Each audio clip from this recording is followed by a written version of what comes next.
Hello mga mima ko, kumusta? Maaga nga pala ako nagising ngayon dahil ngayon nga rin ang araw na maglalaba nga ako ng aking mga labahing damit. Maaga ko ngang sisimulan para kahit papaano nga ay maaga nga rin akong matapos sa aking mga gawaing bahay. Sarap pa naman ang tulog ng dalawang bata kaya sasamantalahin ko na nga rin. Binukod ko nga lang pala dyan ang damit nga ng dalawang bata dahil yun nga ang una kong lalabahan. Hindi pa naman gaano kadami itong mga labahin ko pero sabi ko naman nga sa inyo diba na ayoko talaga ng natatambakan. Ma-flex ko na nga rin pala sa inyo mga mema ko. Ito nga palang ginagamit kong sabon sa paglalaba. Napakalaking tipid ko rin talaga nito dahil alam nyo, bago nga rin pala ito na binuksan ko, yung isa nga nito ay umabot nga rin sa akin ng 2 buwan. Kung gusto nyo nga rin palang masubukan, ilalagay ko yung link sa comment section. Habang nakasala nga palang damit ng 2 bata, ito namang mga hugasing ang sunod ko ring inasikaso. Ito nga pala yung kinainan namin kagabi ni kuya at hindi ko na rin talaga nahugasan kasi ang batang maliit, panaiyak at hindi na rin talaga nagpapaiwan.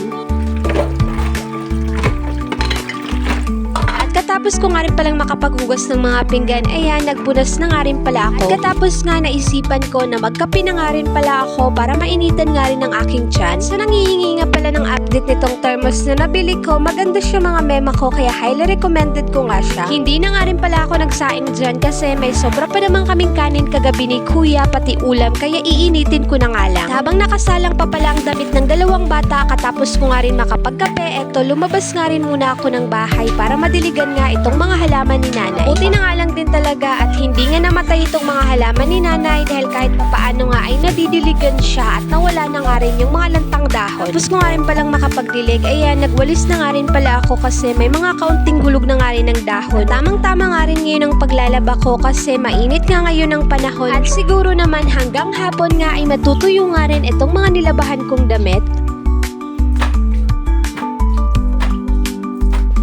Agad na nga rin pala ako dyan ng powder para nga sa pangalawang salang ko. Hindi nga rin pala tuloy-tuloy dyan yung paglalaba ko kasi nagigising nga ang batang maliit at pinapatulog ko lang ulit. Ang kuya naman, masarap pa naman ang kanyang tulog kaya hinahayaan ko lang muna para kahit mamaya nga magising siya ay tapos na nga rin ako sa aking paglalaba. Ewan ko kung ako lang mga mema ko na kapag may ginagawa talaga ako gusto ko ay natatapos nga rin agad at ngayon mismo. Ayoko kasi nang binabalik-balikan nga. Mas nakakapagod kasi yun kung babalik-balikan nga. Tapos ko nga rin palang lawan yung mga damit nga ng 2 bata, ayan, isinampay ko na nga rin. Sa wakas nga ay natapos nga rin ako sa aking paglalaba. Malapit na nga rin palang magtanghalian dyan, kaya ayan, nagluto na nga rin pala ako para nga sa ulam namin ni kuya. Bigyan nga pala ako ni nanay ng patola, kaya sabi ko, lalagyan ko nga ito ng meswa at ito nga palang Youngstown. Kayo mga mema ko, isa rin ba ito sa mga paborito nyong inuulam? Oo, napakasimpleng ulam lang pero mapapadami talaga yung kain mo kasi masarap nga siya. Tapos ko nga rin palang magisa dyan ng sibuyas at bawang,